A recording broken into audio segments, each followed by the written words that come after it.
Salut à tous, j'espère que vous allez bien, bienvenue pour une nouvelle vidéo, abonnez-vous pour ne rien rater sur les nouveautés du FC Barcelone. Commençons avec le transfert de Vitor Roque à Palmeiras, l'accord est désormais en place entre toutes les parties puisque le Real Betis vient d'approuver le transfert. Barcelone recevra 25 millions d'euros plus 5 millions d'euros et une clause de revente, le Betis obtiendra des droits plus élevés pour Ezabde en guise de compensation. Le joueur a signé un contrat de 5 ans avec Palmeiras. Le revenant Christensen commence à susciter des interrogations comme « Quel sera son rôle avec Flick ?» Christensen a reçu l'autorisation médicale et reviendra dès le prochain match pour être disponible pour Flick, et pour l'Allemand, on ne sait pratiquement pas comment Christensen s'intégrera dans son système et il ne lui sera pas facile d'assumer un rôle de leader.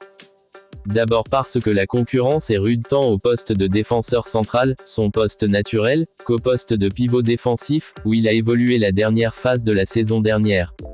En défense, Flick compte sur le duo Pau Cubarsí et Íñigo Martínez, puis sur Araujo et Eric Garcia, ce qui signifie que Christensen occupera la 5e place parmi les défenseurs de l'équipe. Ce n'est pas facile pour lui non plus de jouer au poste de pivot. Marc Casado et Frenkie de Jong jouent à ce poste. Malgré les difficultés, il n'est pas exclu que Christensen convainque Flick, qui a déjà montré dans des cas précédents comme celle de Chesney ou de Jong lui-même qu'il valorise l'expérience comme contrepoint à une équipe très jeune. Christensen est un défenseur central élégant et fiable lorsqu'il est en pleine forme, et fort dans les airs. Il est également discipliné dans l'observation et peut travailler dans le plan risqué de Flick. Andreas a 28 ans et est à l'âge de la pleine maturité footballistique, et ce dont il a le plus besoin maintenant, c'est de confiance et de continuité. Là où son cas se complique le plus, c'est la concurrence qui se trouve dans son poste en défense centrale, car Cubarsí et Íñigo Martínez sont la paire de défenseurs centraux de premier choix pour Hansi Flick, suivi de Eric Garcia qui est en feu cette saison. Araujo est désormais l'avant-dernier défenseur central dans la hiérarchie. Hansi Flick a placé l'Uruguayen derrière Cubarsí, Íñigo Martínez et Eric Garcia, c'est ce qui complique le plus le cas d'Andreas Christensen. Après que le club ait réussi à convaincre Araujo de rester dans l'équipe fin janvier, alors qu'il y avait une réelle option de départ pendant le marché des transferts cet hiver, le défenseur central de 25 ans a prolongé son contrat jusqu'en 2031, mais le nouveau document dispose d'une clause valable quelques jours en juillet, selon laquelle il peut ouvrir la porte à une autre équipe en payant 65 millions d'euros. Depuis le 26 janvier, il n'a connu que 3 titularisations en 8 matchs, pour seulement un match complété jusqu'au bout, c'était contre Atalanta. Après le retour de blessure d'Íñigo Martínez, il n'a disputé que 158 minutes sur les 720 possibles. N'empêche qu'avec ces complications, les contributions des défenseurs du Barça cette saison totalisent déjà 25 passes décisives et 12 buts. Les défenseurs du FC Barcelone ont réalisé 36 GA cette saison, 12 buts et 24 passes décisives, soit le plus grand nombre en Europe après l'Inter, 37. Les contributions des défenseurs de l'équipe ont été les suivantes. Koundé a réalisé 11 GA, 3 buts et 8 passes décisives. Baldé en a réalisé 7, 1 but et 6 passes décisives. Íñigo, 6, 3 buts et 3 passes décisives. Cubarsí, 4, 1 but et 3 passes décisives. Garcia, 4, 3 buts et 1 passe décisive. Araujo, 2, 1 but et 1 passe décisive. Et enfin Gérard Martin qui a réalisé 2 passes décisives. L'attaque aussi est en feu avec Rafinha qui a accumulé 42 contributions de buts en seulement 38 matchs toutes compétitions confondues cette saison.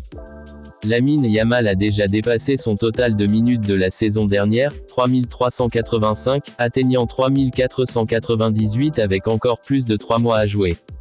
L'attaquant polonais Robert Lewandowski retrouve son impressionnante moyenne de buts de son époque à Munich, marquant près d'un but par match.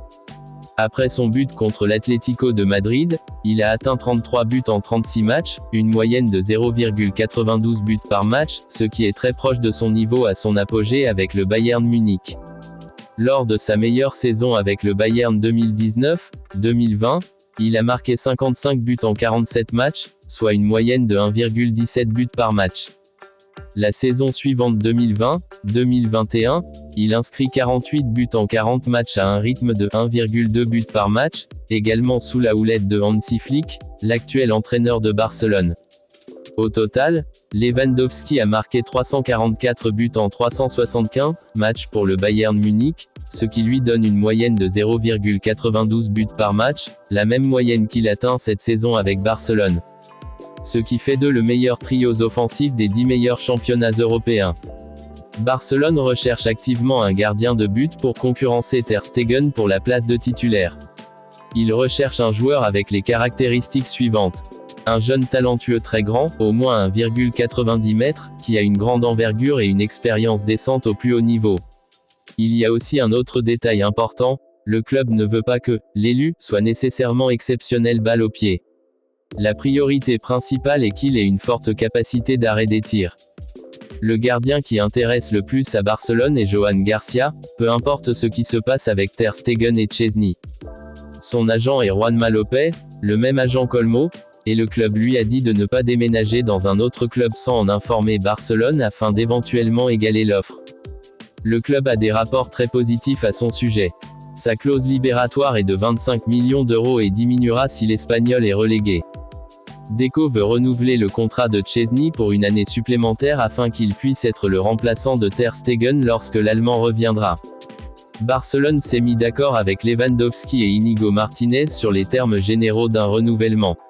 Le club a l'intention de signer et d'annoncer en mars avec un espace de plafond salarial disponible après la vente de Roque.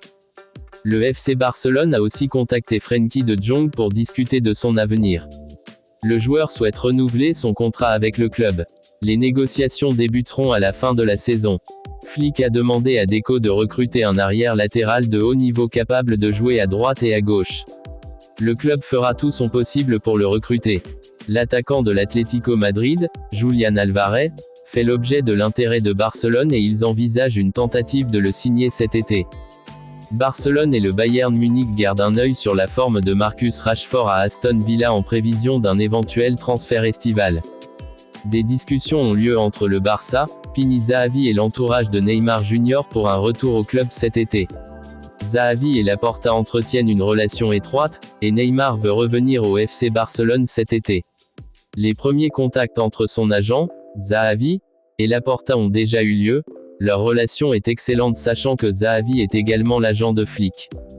C'était tout pour les nouvelles du jour, aidez-nous en vous abonnant, likez et donnez votre avis sur les commentaires. Merci et à très bientôt.